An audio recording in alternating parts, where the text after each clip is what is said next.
Verse 4, rule number 10. The 10th rule. Duly improve the least appearances of God in a way of grace or pardon, if you would come to stability and a comforting persuasion of an interest and forgiveness by the blood of Christ. Improve the least appearances of him unto your souls, and the least intimations of his love and pardon, that are made unto you in the way of God.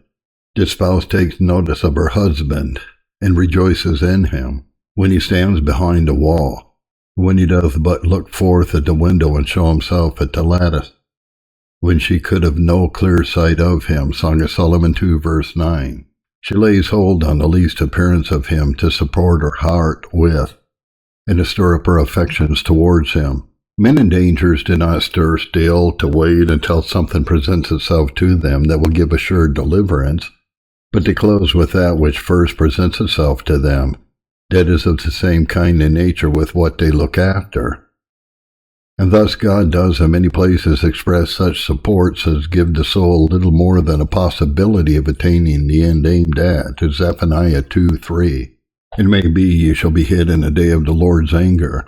And Joel 2 verse 14, who knoweth but he will return and leave a blessing. It may be we shall be hid. It may be we shall have a blessing. And this was the great ground that Jonathan had for the great undertaking against the enemies of God in 1 Samuel 14 verse 6. It may be that the Lord will work for us. And to what end does God at any time make these seemingly dubious intimations of grace and mercy? Is it that we should, by the difficulty included in them, be discouraged and kept from him?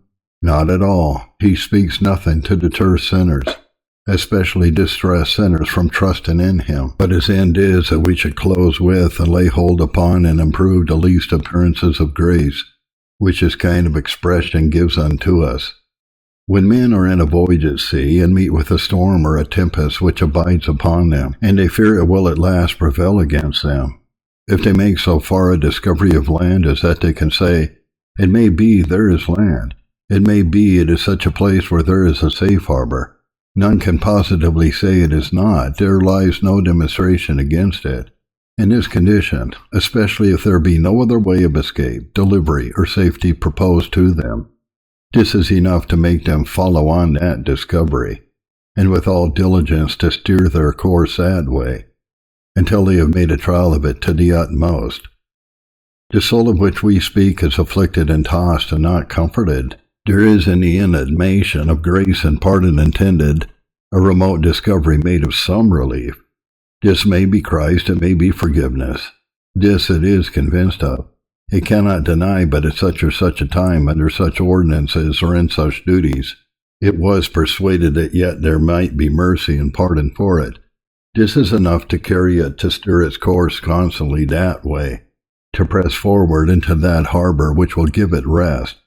How little was it that David had to bring his soul unto a composure in his great distress, 2 Samuel 15:25 and 26. If, saith he, I shall find favour in the eyes of the Lord, he will bring me again and show me the ark and his habitation.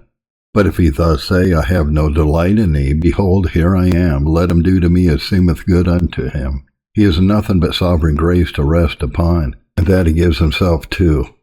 Faith is indeed the soul's venture for eternity, something it is to venture on as to its eternal condition.